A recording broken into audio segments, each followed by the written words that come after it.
Hi, I'm your host, Marlo Lemon, and you're listening to Wild Voice, the podcast where I take this voice of mine and share my wild journey with you.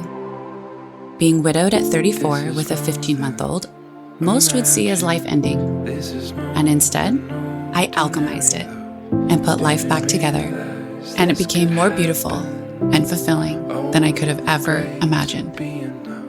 Through this life shift of mine, I realized who I am and what I'm here to do. I'm an intuitive energy healer, and sharing how I view the world is how I help you upgrade your life and alchemize your journey into magic. From day one, I wanted to share my journey, call it intuition, but I knew it was going to do more good out in the world than keeping it to myself. So when I say I've mastered life, that doesn't mean I'm perfect or that life is. I mean, I've mastered the concept of life, and I want to share that with you.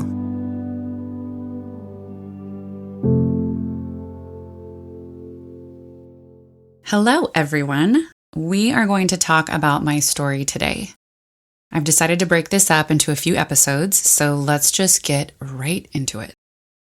I'll be real honest, this story of mine, it's a doozy. There is a lot that played out in a matter of 10 days. I have a feeling it will be a movie someday, but until then, I'm going to share it here with all of you. I have been very open since day one about my story and big life shift 4 years ago. There has been, and continues to be, so much healing in putting it all out on the table. Secrets, shame, and guilt was what got us into this mess, so I'm making sure that doesn't get carried an ounce further. I'll say I've adjusted my approach with time, with how I share my journey, but I can say I've been authentically myself since day one of this new life. Sometimes that comes with some clumsy moments, like having it be the topic of conversations on first dates. Let's just say I've come a long way. There might be some of you that can relate that one of the worst feelings is being in a room full of people or massively supported by friends and family and still feeling more lonely than you ever have in your entire life. I realized in those moments it was up to me. No one was going to fix this for me. No one was going to heal my trauma or take away the pain. I was the common denominator in all of this. So if I took responsibility for it, that meant I could also be the solution. I could take that power back in a life that in those initial moments I felt powerless in. I had to do the work, but I sure as hell was going to reach out for help and support along the way. You name it, I tried it. I had zero ego to work against. I was at what we call rock bottom. All there was to do was surrender to the fact I knew more than yesterday, but less than tomorrow. I was the most open I had ever been, and at that time, thought I was also the most broken. But really, I was just broken open. So since the moment life changed, my goal was to meet this head on and feel everything. I knew I didn't have the luxury of shoving all of this to the side. I knew I had a little person counting on me, my Nash, to heal, and that meant I couldn't wake up a year from now and fall apart.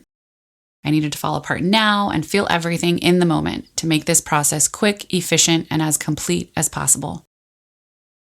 The funny thing is, by leaning into that, I actually didn't fall apart.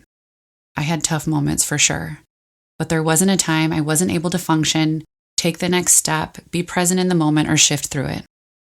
I was supported and guided every step of the way, and I don't just mean in the physical sense. It was like a higher power was helping carry me. So I was trying to figure out how to start this story, and I kept thinking it would start with the day a few years ago, 4 years ago to be exact, that I got a phone call that changed my life forever. Then I realized I don't know if my story makes as much sense if I don't give you a little background on me and why this story is so unique and how I spent a lifetime trying to avoid exactly what landed in my lap and then some. I have one of those amazingly large, loud, supportive families. But like most things we cherish and appreciate, it took some work to get that. And by work, I mean life experience and growth. I was born to my mom and birth dad in Orange, California. My birth dad had been married before and had a son who was 7 when I was born. my older brother. We got to see each other from time to time, but life had different plans for my mom and birth dad. And me too, I guess. They separated when I was about 2 years old. From what my mom has told me, she gave him an option, following a day he didn't show up to pick me up. She said, "You're either in or you're out. I'm not going to drag her through this if you aren't in it." I'll just let you know, I never saw him again. Soon after, though, my mom met someone who was also going to be a part of our journey. I got to change my last name when they got married, and when I was about 5, they had my sister. About 6 years later, life shifted again, and they got divorced. I remember being aware of this shift, but seeing it as just life. We roll up our sleeves, and we do what we gotta do. I was getting used to the fact that people just come and go. My mom, being the hustler she is, she was working a lot, and lucky for us, someone crossed her path, who very quickly wasn't giving her any other option but to allow him to show her what love truly is. Everyone, welcome my dad into the story. Within a year, our life was unrecognizable in the most beautiful way. My dad treated my sister and I as if we were his own. He had 3 kids from a previous marriage, all younger than me, 2 girls and a boy. They moved to a different state with their mom, so we didn't grow up with them in the same house, but saw them often. And about a year later, my mom and him got married. When you know, you know. Around the time they got married, I remember them both sitting me down, and my dad made a joke. He said, "I told your mom that even if she doesn't want me, I'm still taking you. I would love to adopt you to make this official. What do you say?" Some people think soulmates are just romantic partners, and this is a prime example of how they can come in so many different forms. Soulmates are people that come into our lives to help us on our journey, to get to where we're meant to go in life. Some last longer than others. My dad was meant to be that piece, the actual man to raise me. It was like my birth dad's role was just to get me here. The person meant to support me through this life journey. Well, that was my dad. I was ecstatic, to say the least. I also didn't realize adoption was a thing outside of an orphanage. So imagine my amazement when I felt like I got another shot at this family idea. So, at 12 years old, my new life began. For the first time. And it wouldn't be the last. Over the next couple of years, both my youngest brothers were born, about 18 months apart. Shortly after my youngest brother was born, my brother was diagnosed with autism at 18 months old. As you get to know more about all these beautiful souls I get to call family, you'll see how each one of them has a story to tell, and the path our life experiences have put us on. Well, let's just say we couldn't make this shit up. So a couple more years, and a business opportunity came up for my dad in Oregon. So the 6 of us were getting prepared to move. But if you ask him, he'll tell you it was to get me out of Southern California. Having a hard-ass personality, black frizzy hair, and a fuller figure, let's just say I didn't fit the traditional SoCal mold. Starting in about the 5th grade, I would get made fun of for how I looked. And one day on the bus, I heard people yelling to someone from the back of the bus, "Hey, ugly!" As if it were their name. And I turned around to see what the commotion was all about. And I realized they were talking to me. So I'll tell you, by the time this moving to Oregon idea came up, I went very willingly. And my sister? Well, she went kicking and screaming. As we settled into our life in Oregon, I felt like I got a chance to hit the reset button, and I felt like I could be me. I started making true friendships that I had never experienced before, including my best friend Par. Don't worry, you will hear a lot more about her later. And as I made my way into high school, things had an ease to them. I was for sure where I was meant to be. I had some clumsy moments and sneaking around with my boyfriend moments, but being a cheerleader and captain of the dance team, I pretty much felt like everything was how it should be. And as high school came to an end, I got into college at Oregon State, and life felt like it was in a good rhythm. Business opportunities for my dad took my family and younger siblings on another move, to New York. I did love it there and visited them often, almost to the point where I was going to leave school and go live and work there. But that story's for another day. So back to college. Fuck, did I love it. I felt more me than I ever had. Everything felt genuine and like I had finally found my people and who I truly was. I loved the college sorority life. It was like adulting with training wheels. But school did not come easy to me. I was having trouble and figured, besides the excitement for freedom, maybe there was something holding me back. So I went through some lovely testing and was told I had ADHD. This being new to my family and not knowing much about it, taking the medication was something they suggested against, and I followed. Medication or not, who knows if my story would have changed. Looking back, I was at Oregon State for a lot of reasons. I'll say, none of them were for academic ones. I met some of the most amazing people that are still a big part of my life today. And little did I know, down the road, they would be there for me when life got really hard. I also met Bob, who would be my future husband and birth dad to my son, Nash. Bob and I met my freshman year through one of my sorority sisters. We were just the best of friends. We called him an honorary Kappa. He was friends with all of us, and if you had to describe him, he was the life of the party. The kindest person who would do anything for anyone. Easygoing, and his laugh. It was contagious. Bob and I didn't start dating until the beginning of our junior year, and by this time he had dated a handful of my sorority sisters, to the point he used to ask me for dating advice. Everyone loved Bob, but to say it was easy to break the news that we were now together, well, I'll just say our first date was in a church parking lot eating pizza. We had to hide from everyone until we knew this was really going to be a thing. We did not want to ruffle feathers for no reason. Well, very quickly we saw this was real, and one drunken night out, without thinking, must have been the tequila. I just went up and kissed him. I froze, realizing what I had just done. In a room full of people, it spread like wildfire. So we dealt with that, and once the dust settled, it was around the same time my grades were officially in the toilet. I was about to get kicked out of school, and I had put up a good fight, but by spring 2005, I left. I started applying for jobs in retail. It's where all my past experience was from, and I knew I was good at it. Not going to say I enjoyed it or loved it, though. I quickly landed a job at Nordstrom and moved out of the lovely college town of Corvallis and closer to Portland. About 6 months later, Bob followed. I guess you could say school was not for either of us at the time. We moved into a condo my parents helped me buy and got a dog named Alvin, and the three of us started a life together. Overnight, being thrown into the real world was clumsy and hard and financially volatile for us. But there was one thing that we held close. How much we loved each other. How much we just truly enjoyed being around one another. All of my past relationships had some sort of cheating a part of them. I always felt not good enough or pretty enough or cool enough to be with them. With Bob, it was like we both felt lucky. And as the years went on and we stumbled from job to job, neither of us really felt super excited about what we were doing. I think we both thought that was just normal. You work hard to make money so you can pay for the things you actually want to do. We never seemed to get to that spot of enjoying the hard work, though.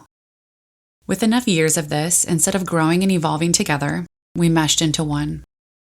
We practically became the same person on the surface. Like we were both equally lost, but had no clue that's what was actually happening. Things that mattered to us individually started to not, and lack of money seemed to be the forefront of all of our actions and choices. We didn't stand for much besides being together, and looking back, that just evolved into a lackluster life. But if you were to ask us back then, if we were paying bills and spending time together, life was good. But we were the definition of codependent, but I knew no different. I didn't even know what that word was back then.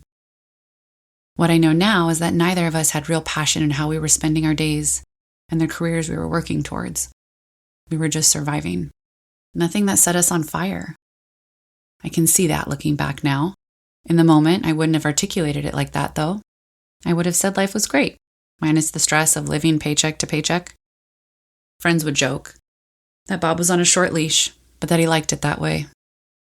There isn't a person that saw us together that would have thought we were anything but perfect for one another. And what you saw on the surface was exactly how it was behind the scenes, which isn't always something we can say. We got married about 7 years into our relationship and had an intimate wedding at San Ysidro Ranch in Santa Barbara. Life was good and comfortable. Right before we got married, I had a little health scare and an emergency surgery where we found out I had stage 4 endometriosis. While I was in surgery, the doctor came out and talked to my parents and Bob. and said that the endometriosis was so bad, a hysterectomy was probably the best way to go. The doctor suggested, since I was already under, he might as well just get it over with now. I was 27 at the time. The doctor told them they had to decide right then and there. After some pacing, Bob and my parents said, "Fuck no." One of the best decisions they ever made. That was a choice they were not willing to make without me. When I came out of surgery, the doctor made sure to tell me all the reasons on how having kids was going to be practically impossible, even with IVF. Overwhelmed and getting married months later, we put that convo on the back burner. After the wedding, I spent the next couple of years doing everything for my body to get it as healthy as possible. You name it, and I tried it. I was adamant on doing this as naturally as possible. Years went by and it wasn't happening, and the trying part to getting pregnant was losing its spark. It had an energy to it neither of us liked, and this was before I even really paid attention to what energy even was. So we decided to push pause and focus on ourselves and careers. So while the baby making was on pause, I started a paleo baking business, and I loved it. I finally was pushing forward with something I was passionate about, and I took the leap and made it a business. It was extremely fulfilling, and it was the first time I felt that spark, doing something I loved and was good at. And because of all of those things, naturally it was becoming clear I could also make money at it. I was giddy with the opportunity. I was doing special orders, events, and farmers markets. I traded in my car for a smaller one, and Bob left his job of 6 years to look for something new. This forced pause forced us to put ourselves first. Then weeks later, I was walking through the grocery store, and I hadn't eaten yet, and all of a sudden I got nauseous. I grabbed the first thing I saw, which were these coconut milk caramel chocolate candy things. I still eat them to this day, and each time makes me think about this day. As I ate them and walked through the aisles, hoping it would make a difference, I started to instantly feel better. I froze. I felt my stomach drop, and I'm pretty sure my mouth did too. Playing through each scenario and doing math in my head, I couldn't believe what I was thinking. I checked out immediately with God knows what was in my cart, with my mind racing. I drove straight to pick up a pregnancy test, and I bought 2 of them. I don't know, in case one of them was broken or I peed on it wrong. Anyone who's taken pregnancy tests, it's pretty much to confirm what you're seeing, so you buy as many as possible. Here I'm thinking I'm pregnant when I was practically laughed at by fertility doctors. Is this really happening? And Bob has no job right now. So I got home and peed on both tests, and it was the longest 3 minutes of my life. I walked out into the kitchen and paced while I waited. Alvin just stared at me, and I just stared back at him like we were having a staring contest. And the timer went off. With Alvin at my heels, I slowly walked back into the bathroom, like I was going in to deactivate a bomb. And there it was, in big, bold letters. Pregnant. I just laughed, a very nervous, shocked, awkward laugh, and then put my hands over my mouth. Like, oh shit. I wanted to make sure nothing I was on or I was taking would create a false positive. So the first person I told was our family doctor, Dr. B, and I emailed her the picture. She fired back in all caps and with a lot of excitement, "Congratulations." So, this is real. Telling Bob was next. I tried to get him home without telling him, and the plan didn't work and was backfiring on me. I told him the toilet was leaking, and he told me to just turn the water off. Then I said it seemed pretty bad and that wasn't working. And then he said, "Okay, I'll come by. I'm taking your dad to the airport." And then I thought, oh shit. Our house was on the way. And it's like, okay, well, I didn't want both of them to come by. So I bought myself some time. And then when I knew my dad wasn't in the car anymore, I eventually texted him a picture of the pregnancy tests. He called immediately, practically crying, both in excitement and for the reason he found out he was going to be a dad over text. So, not how I saw that going. Funny how the universe has plans for us, and I guess this little human had his own agenda. And little did I know that that would make a whole lot of sense once I met him. Pregnancy wasn't terrible. I had it pretty easy. Besides the nausea in the beginning, I couldn't even go out to eat unless there was an option to sit outside just because of all the smells. And if swollen feet were a medical condition, I had stage 4, like only able to wear men's Birkenstocks type of situation. So near the end, I got pretty uncomfortable and big, but that's pretty normal. So all was going as planned. Bob was extremely doubting, and I felt like life was falling into place again. My baking business continued. I was doing farmers markets at 8 months pregnant, and Bob found a new job opportunity that he was pretty excited about. Our families were really excited, and life was good. I had a very strong opinion on doing this the natural way, and we had a birthing center picked out, and come hell or high water, I was sticking to that plan. Any first-time parents know what that feels like. After going through that once, it's laughable. We try and plan bringing a new life into this world. So much to take into account. So as you can imagine, life again would have its own plan for getting Nash here. After 30 plus hours of back labor and trying to do it naturally, I called it and I asked to be transferred to the hospital. I hadn't made it past 5 centimeters and I needed to get this show on the road. To give you an idea, after 30 hours, I wasn't even halfway there. So call it intuition, but without overthinking it, I just made the choice. And everyone was relieved by this call. And after I got checked into the hospital and hooked up to all the juice, so was I. I was a different person. Smooth sailing, so much so they told me to rest and stop talking. It was just night and day from the past day and a half of labor, so to say I was relieved was an understatement. Things are moving quick now, and about 10 hours later, between talking, laughing, and telling jokes, 9-pound, 3-ounce baby Nash was born. By the time he made it out, it was peaceful and quiet, and so was he. To the point I looked at the doctor and asked if he was okay. I thought they came out screaming, and he didn't. He was quiet as a mouse and was just looking around, taking everything in. They laid him on my chest, and Bob and I just stared at him. One of those moments you just stare in amazement at how beautiful life is. No words needed. Nash lifted his head enough to look at me, and the doctor and nurses laughed, surprised by his determination at just a couple seconds old, and with a smile on my face, all I could say was, "Hi." Well, we were snapped out of the sweetest moment real quick. We heard what sounded like a waterfall, and sirens started going off. Nurses started filing in and out of our room in a matter of seconds. I looked around, and panic had filled the room. The nurse came up to me and in a stern, calm voice said, "It's a good idea you give the baby to his dad." I could tell in her eyes she was scared for me, but all business in her delivery. I looked at Bob, and he was just staring at me. He had a sad look in his tear-filled eyes. He looked scared. He knew something I didn't, like he was never going to see me again. I handed him the baby, very confused, and just kept looking for someone to make eye contact with me, but no one would. And I kept asking, "Am I going to be okay? What's going on?" No one would stop long enough to answer me. I knew that wasn't good. I just kept watching them all running around the room, and my trance would be broken every time I would hear the doctor yell, "Wait!" to one of the nurses. A number would be shouted back, and then there would be chaos, and then what seemed like every 20 seconds, "Wait!" I could tell in her voice this wasn't good, and she was getting agitated if anything moved slower than lightning speed. As I started to put 2 and 2 together, I realized they were weighing something. Through a crowd of people, a nurse ran up to me with a needle and she said, "You're losing a lot of blood and we need to slow it down." She held up a shot near my left thigh as if to prepare me. I just nodded at her. She stabbed my thigh with a needle, then did it to the other leg. She was gone before I could even get her to make eye contact with me. What in the actual fuck was happening? I would make glimpses over at Bob and he was shirtless, holding Nash tight, bouncing him and just staring at me, tears streaming down his face. All of a sudden, another doctor showed up in the room. Someone who they had been paging excessively to this point. During all of this, my dad was on the other side of the door in the waiting room, watching the chaos from the outside, and no one would give him any answers. I looked over at my mom, who was in the corner of the room with our doula, and she was looking at her phone.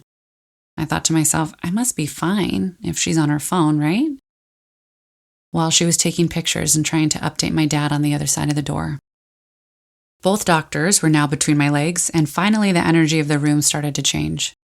While the most recent doctor stayed where he was, doing whatever he was doing, the doctor that delivered Nash came to my side and said, "Your cervix tore, and you lost over half of your blood in a matter of minutes. We have a microsurgeon who found the tear and is repairing it now." As she's talking to me, it looks like she's studying my face.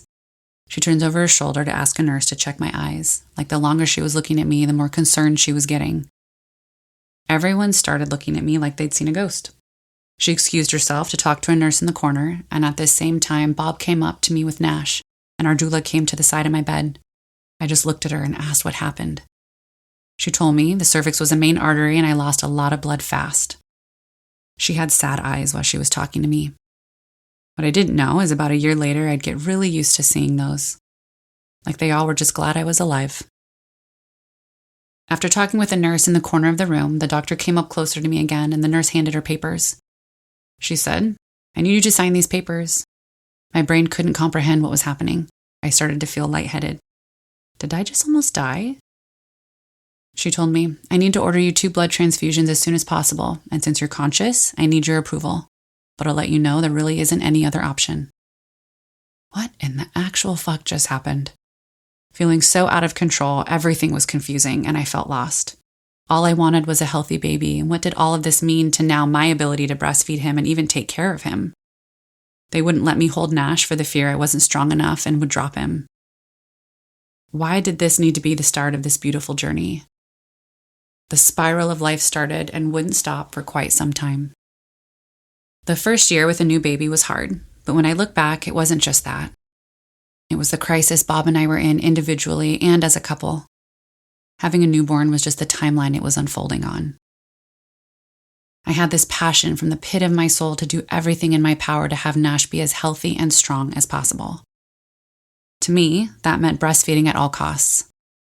Since my body was recovering from the brink of death, that made it really hard. Like all my attention went to that, and to make sure my supply would never dip, I would never give Nash a bottle. Well, after the first couple of months, Nash chose on his own to not take one. So now that meant it was all on me. We were now attached at the hip/boob.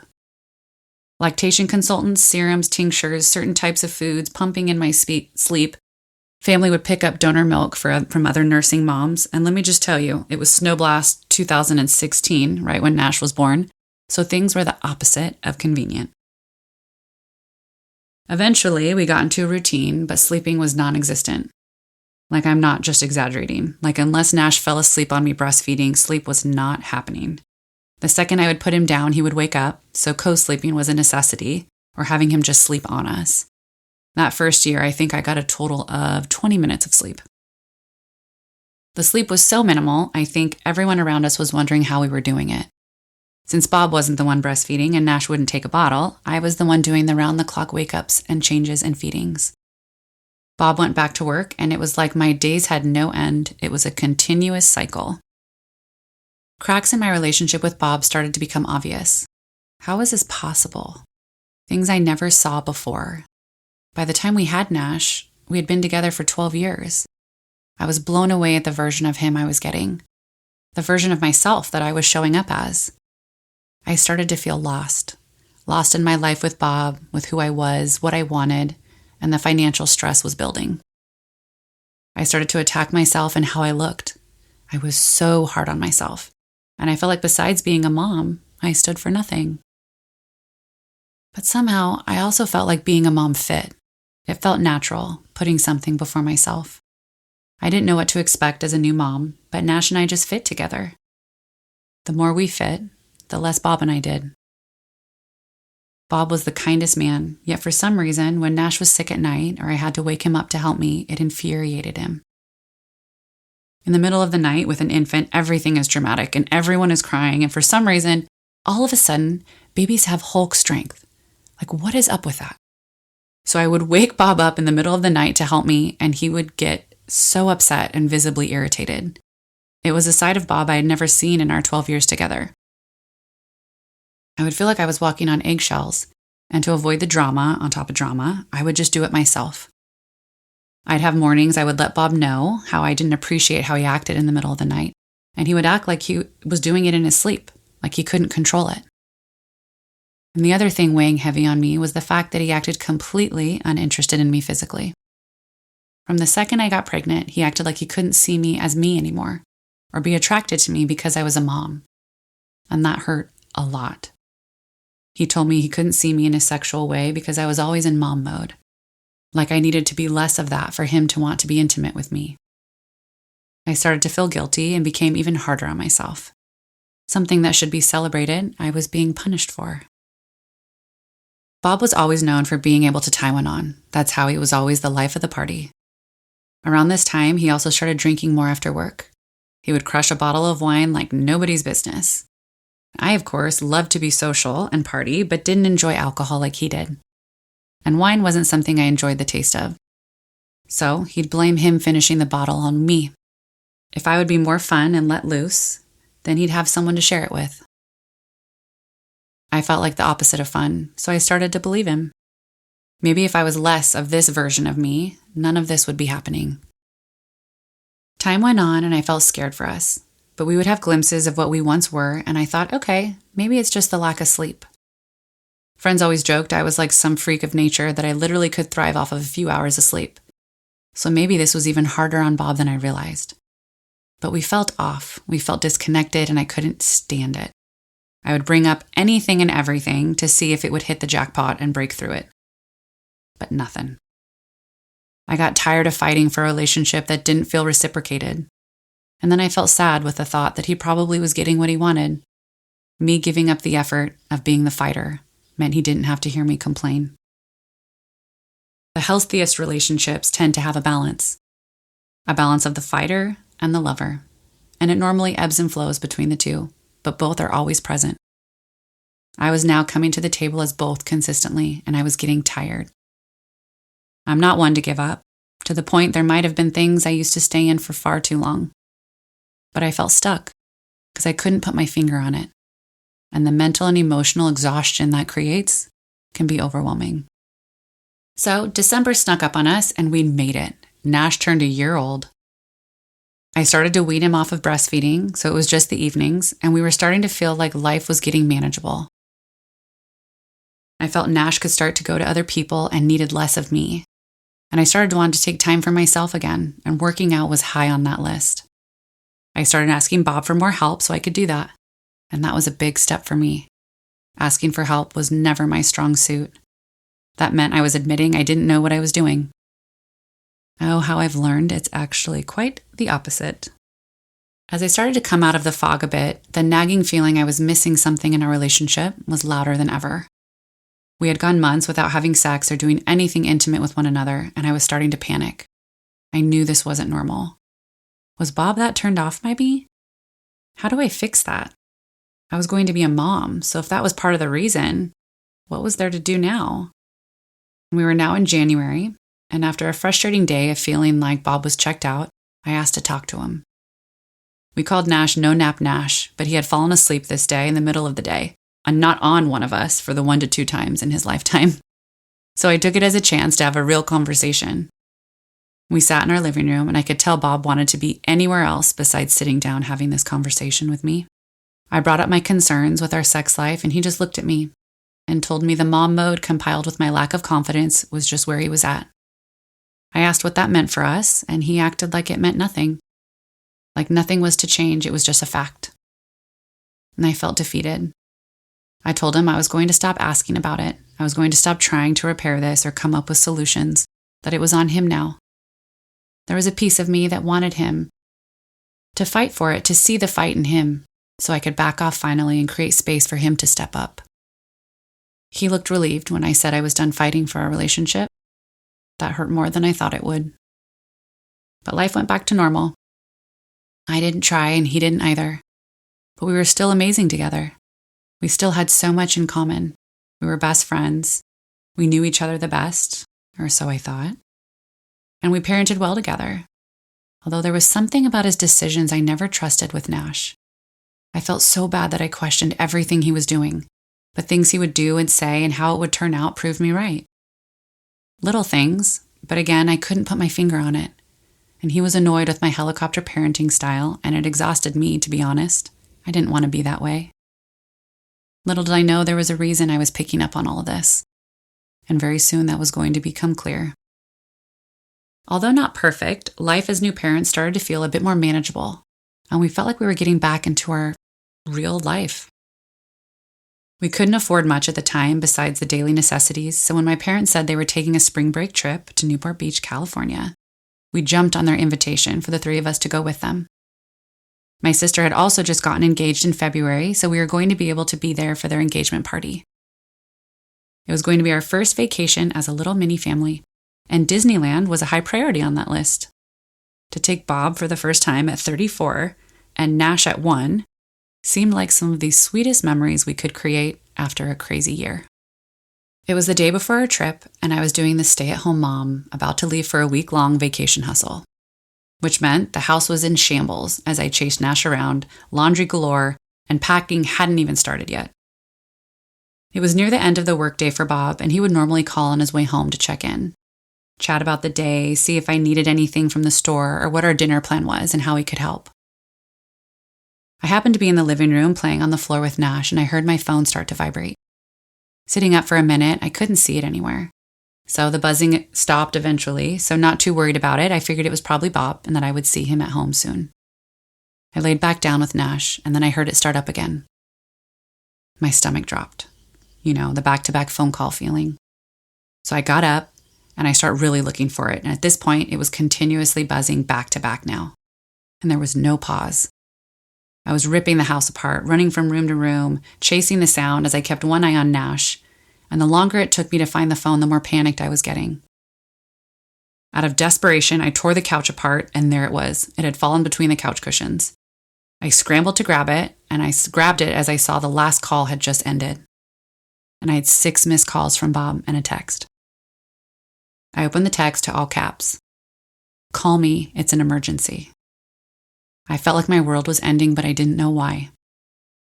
My parents had left early that morning for California, so that spiral was going through my head, and before I could process anything, he was calling again. Panicked and out of breath, before it even had a chance to ring, I answered it. Thanks so much for being here.